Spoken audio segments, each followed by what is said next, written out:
Good day.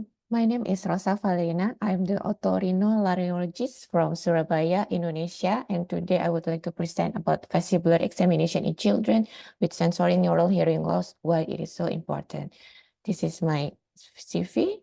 Okay, as we know that many studies show that children with sensory neural hearing loss have possible vestibular affection. Over 50% of children with sensory neural hearing loss have indicated that the vestibular is dysfunction. And this is lead to the impairments in balance, delay, and motor milestone. So there are two dual sensory impairment and both can decrease quality of life. This is so challenging. Why? Because the hearing impairment they can use the hearing device or cochlear implant, but how about the vestibular impairment itself? So the analogy is like a partial vision impairment. The children can use glasses. The hearing impairment, they can use for a cochlear implant or another hearing device. But how about with the vestibular impairment?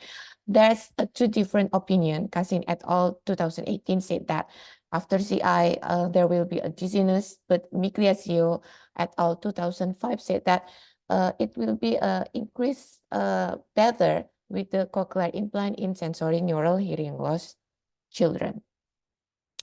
This is a vestibular injury can be induced by cochlear implant itself, but the other side, the electrical activity derived from the cochlear implant can reach the vestibular end organs and make it better. So why it is so important to screen as soon as possible? Because the impairment itself can influence multiple handicaps like attention deficit, reading and writing difficulty, spatial disorientation, memory problem, abnormal pathway interpretation. Of course, it will be decrease the quality of life of the children. This is a little bit about the anatomy and physiology. There is a close relationship between the cochlea and the peripheral vestibular, and both systems may be affected by the same embryological factors, viral or bacterial. This is our balance, consists of vision, vestibular, neck proprioception, and somatosensation. So how about if there is any lack one or two organ? So there will be a vestibular impairment and the children can fall. And we have to be careful if there's an absence of vestibular ocular reflex by extendment. This is an abnormal one. And what the etiologies of the sensory neural hearing loss and the vestibular impairment itself could be from the Usher syndrome, vestibular anomalies, infectious like congenital, CMV, meningitis, ototoxicity like the antibiotic, chemotherapeutic, and diuretic.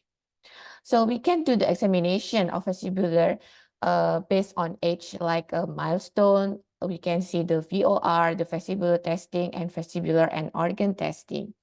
So 6 weeks to 3 months, we can see the head control. 6 to 9 months, we can see the sitting without support.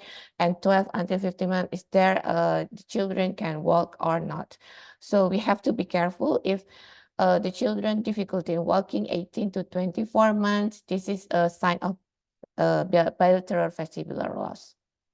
We can see from the stand on one foot, we can see from the Romberg, sharpened Romberg, we can see from the Fukuda, we can see from the guns itself, and we can see from the nystagmus. Is there any spontaneous case, nystagmus, smooth pursuit, divergent, or skew deviation by the observation?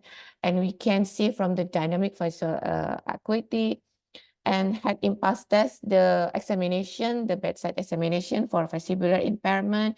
We can do the rotatory chair, we can do the caloric itself, and we can do the FAM, vestibular effect myogenic potential, the CFAM for the saccular function, OFAM for the ventricular function, and VHD for the sixth canal.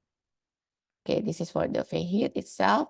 So we need as soon as for the diagnose, because we want to rehab the children as soon as, because early recognition and appropriate testing vestibular rehabilitation can be effective in treating the dizziness. So make good the balance and motor delay and the gaze instability in children. So if we can do the vestibular rehabilitation, we can make the adaptation, habituation, and substitution as soon as possible. So it will increase the quality of life of the children. That's why our goals, a patient with sensory neural hearing loss, but can play together with their friend, can reading, can balance activities and another. This is a little bit of my reference. And have a good day. Terima kasih.